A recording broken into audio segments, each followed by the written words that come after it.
అదే RTV app వార్తల్ని క్షణాల్లో చదివే అవకాశం ఉంటుంది. ఒక న్యూస్ పేపర్, ఒక టెలివిజన్ ఛానల్ మీ చేతుల్లో ఎప్పుడూ ఉంటాయి. ఉల్లి రైతుల దీన పరిస్థితిని ప్రభుత్వం దృష్టికి తీసుకెళ్లేందుకు మరి మా జిల్లా అధ్యక్షులు రవీంద్రనాథ్ రెడ్డి గారు, అదేవిధంగా సీనియర్ శాసనసభ్యులు మాజీ శాసనసభ్యులు రఘురామరెడ్డి గారు, అదేవిధంగా మాజీ డిప్యూటీ సీఎం అంజద్ బాషా గారు అందరం రైతులతో కలిసి జిల్లా కలెక్టర్ దృష్టికి తీసుకెళ్ళడం జరిగింది. గడిచిన 3 రోజులుగా మరి మా మైదుకూరు మాజీ శాసనసభ్యులు రఘురామరెడ్డి అయితేనేమి, లేకుంటే రవీంద్రనాథ్ రెడ్డి గారు అయితేనేమి ఉల్లి పంటను రైతులతో పాటు పరిశీలించారు. కమలాపురం నియోజకవర్గంలో, మైదుకూరు నియోజకవర్గంలో పంటలు పరిశీలించి రైతుల యొక్క దీనమైన పరిస్థితిని అర్థం చేసుకొని ఇవాళ ప్రభుత్వం దృష్టికి అందరం కూడా వచ్చి కలెక్టర్ గారి ద్వారా ప్రభుత్వం దృష్టికి తీసుకెళ్తా ఉన్నాం. ముఖ్యంగా ఎంత అన్యాయంగా ఉందంటే ప్రభుత్వము ఉల్లి ప్రొక్యూర్మెంట్కి సంబంధించి మైదుకూరులో ఒక కాంటాక్ట్ నెంబర్ ఇచ్చినారు, కమలాపురంలో ప్రొక్యూర్మెంట్కి సంబంధించిన కాంటాక్ట్ నెంబర్ ఇచ్చినారు, కానీ ఏ ఒక్కరూ ఫోన్లు ఎత్తరు. ప్రొక్యూర్మెంట్ కనీసం 1 కేజీ ప్రొక్యూర్మెంట్ ఇప్పటిదాకా చేయాల. ప్రభుత్వం ఏమో ఎంఎస్పి 1200 రూపాయలతో కొనుగోలు చేస్తామని చెప్పింది. ఇవాళ మార్కెట్లో 500 రూపాయలు పర్ క్వింటాల్ కొనుతో రైతులు డిస్ట్రెస్ సేల్ చేసుకుంటా ఉన్నారు. ఎంత ఘోరంగా ఉందంటే ఒక్కసారి కళ్ళకు కట్టినట్లు మీకు చూపించాలని మిట్టమానిపల్లి పంచాయతీ ఓబన్న అనే రైతు, వాళ్ళ కొడుకు ఓబులేష్ యాదవ్, ఆయన పంట చూడండి ఏ రకంగా వంకలో నీటి పాలు చేస్తూ ఉన్నారో. పంటను అమ్ముకునే పరిస్థితి లేక 200-300 రూపాయలు పర్ క్వింటాల్కి అమ్ముకునే పరిస్థితి లేక ఏ మాదిరి పంటను నీటిపాలు చేస్తూ ఉన్నాడో ఒక్కసారి గమనించండి. అంటే రైతులు ఎంత దీనమైన పరిస్థితుల్లో ఉన్నారో ఒక్కసారి ప్రభుత్వము చూడవలసిన పరిస్థితి, అర్థం చేసుకోవాల్సిన పరిస్థితి ఉంది. ఇప్పటికైనా ముందుకు వచ్చి మీరు ఏదైతే ప్రకటించారో ప్రొక్యూర్మెంట్ చేస్తాము, 1200 రూపాయలకు ప్రొక్యూర్మెంట్ చేస్తామని ప్రకటించారో తక్షణమే ముందుకొచ్చి 1200 రూపాయలకు ప్రొక్యూర్ చేయమని చెప్పి గట్టిగా ఈ ప్రభుత్వాన్ని డిమాండ్ చేస్తూ ఉన్నాం. అదేవిధంగా ఇందాక కలెక్టర్ గారు కూడా చెప్పారు, ఏదైతే కర్నూలు జిల్లాలో ఇప్పటికే ప్రభుత్వం ప్రకటించింది అయితే ఇంకా ఇవ్వలేదు 50,000 రూపాయలు పర్ హెక్టారు, వైఎస్ఆర్ జిల్లాకు కూడా తప్పకుండా అది వర్తించే విధంగా చర్యలు తీసుకోమని చెప్పి కలెక్టర్ గారిని గట్టిగా డిమాండ్ చేయడం జరిగింది.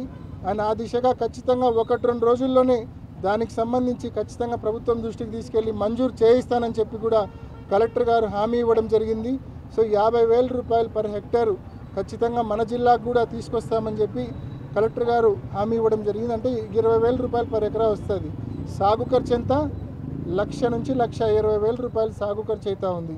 కాబట్టి ప్రభుత్వం ముందుకొచ్చి ప్రొక్యూర్మెంట్ 1,200 రూపీస్ పర్ క్వింటాల్తో ప్రొక్యూర్మెంట్ చేయాలా. అదేవిధంగా 50,000 రూపాయలు పర్ హెక్టేర్తో పరిహారం ఇస్తేనే రైతుకు కనీసం పెట్టిన పెట్టుబడిలో ఒక 60-70% రికవర్ అయ్యే పరిస్థితి ఉంది. లేకుంటే పెట్టిన పెట్టుబడులు కూడా పూర్తిగా నీటిపాలయ్యే విధంగా ఉంది ఈ మాదిరి. కాబట్టి ఖచ్చితంగా ప్రభుత్వం ముందుకొచ్చి ఉల్లి రైతులను తక్షణమే ఆదుకోవాలని చెప్పి మరొకసారి ప్రభుత్వాన్ని డిమాండ్ చేస్తూ ఉన్నాం.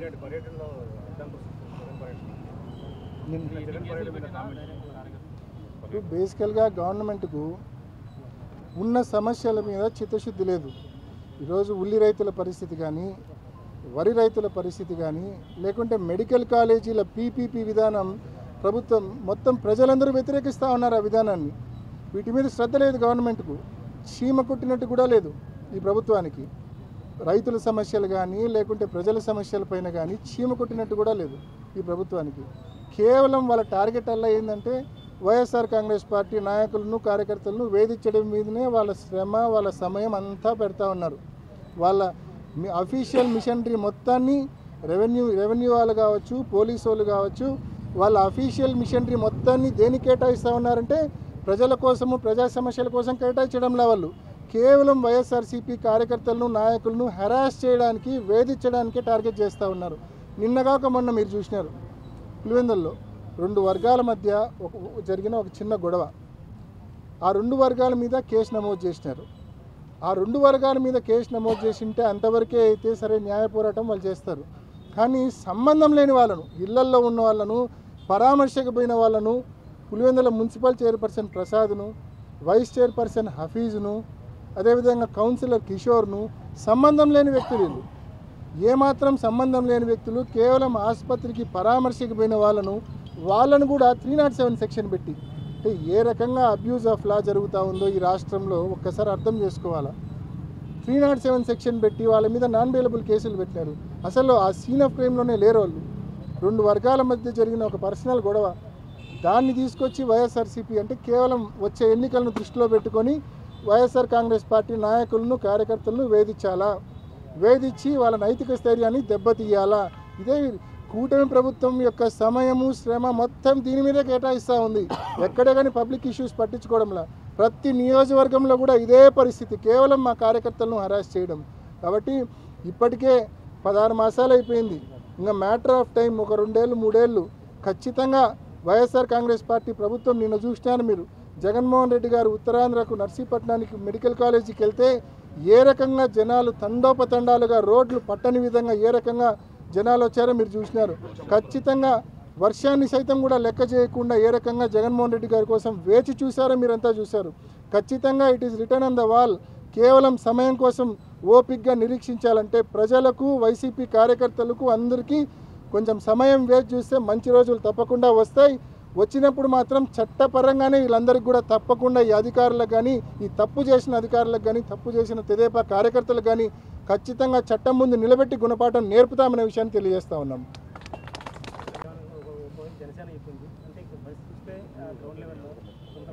ఎవరు చెప్పారు? జనసేన నాయకులు ఎక్కడ? హైదరాబాద్లోనా ఏపీలోనా? పవన్ కళ్యాణ్ ఎక్కువ హైదరాబాద్లోనే తిరుగుతుంటాడు, ఏపీలో పెద్దగా తిరగడు ఆయన. ఏపీలో రోడ్ల పరిస్థితి ఆయనకెట్టు తెలుస్తుంది. తెలంగాణలో అంత ఇంత రోడ్ల పరిస్థితి పవన్ కళ్యాణ్ గారికి తెలిసి ఉంటే అందులో కొంచెం ఏమన్నా నమ్మొచ్చు. హైదరాబాద్లో తిరుగుతూ అంటారు కాబట్టి. ఆంధ్రప్రదేశ్లో ఏడ తిరుగుతాడు ఆయన? హెలికాప్టర్లలో తప్ప రోడ్లలో ఎక్కడ తిరుగుతున్నాడు? కాబట్టి ఊరికే వాళ్ళ బాస్ చంద్రబాబు నాయుడు గారిని మెప్పించడానికో, ఆయన్ను ప్లీజ్ చేయడానికో ఈ మాదిరి రోడ్లు బాగా చేసినామని చెప్పుకోవడానికి ఇంకా ఆయన వాళ్ళ బాస్ ఇద్దరు సంకలు గుద్దుకోవాల్సిందే తప్ప ప్రజలు, మీకు తెలుసు మోర్ ఇంపార్టెంట్లీ రోడ్ల పరిస్థితి ఎంత అన్యాయంగా ఉందో మీరు చూస్తూ ఉన్నారు, ప్రజలు చూస్తూ ఉన్నారు, మీరు చూస్తూ ఉన్నారు. ఖచ్చితంగా మళ్ళీ నిన్నగాక మొన్న 1000 కోట్లు కేటాయిస్తామని చెప్పినారు. కేవలం మాటలే, ఎక్కడే కానీ ఆచరణలో పనులు మాత్రం జరగడంలా, మాటలు మాత్రమే. ఇటీవల మద్యం కేసులో కూడా మా ప్రభుత్వం అరెస్టులు చేసాం, మా ప్రభుత్వం పెట్టి చర్యలు తీసుకుంటారా అంటే వీళ్ళు మద్యం కుంభకం జరిగిన ఒప్పుకున్నట్లేనా? అరెస్ట్ చేసామంటే అబ్సల్యూట్లీ. ఈరోజు మార్నింగ్ కూడా ఎవరో ఒక తెలుగుదేశం పార్టీ కార్యకర్త నూజివీడు సోషల్ మీడియాలో అతను చెప్తా ఉన్నాడు, ఈ నకిలీ మద్యం జరుగుతూ ఉన్నమాట వాస్తవము, తెలుగుదేశం పార్టీ ఆధ్వర్యంలో జరుగుతూ ఉన్నమాట వాస్తవము, ఈ విషయం నేను 6 నెలల క్రితమే చెప్పినానని చెప్పి నూజివీడికి సంబంధించిన ఒక తెలుగుదేశం కార్యకర్త ఫేస్బుక్లో పెట్టాడని చెప్పి ఇందాక మార్నింగ్ నేను కూడా చూసిన. 6 నెలల క్రితమే అతను చెప్పినాడంట వాళ్ళ ప్రభుత్వానికి, వాళ్ళ నాయకులకు. కానీ ఎవడు పట్టించుకోలే. కేవలం మీడియా వాళ్ళు, వైఎస్ఆర్ కాంగ్రెస్ పార్టీ దీన్ని బయట పెట్టే వరకు ప్రభుత్వానికి చీమ కుట్టినట్టు కూడా లేదు. కారణం ఏంటంటే ఆదాయాలు వస్తున్నాయి కదా వాళ్ళకు. ఇవాళ నేను నిన్న చెప్పినట్టుగా 111 కోట్ల రూపాయల వాటర్ బాటిల్స్ అమ్మినారు ఈ కొత్త పాలసీ వచ్చిన తర్వాత.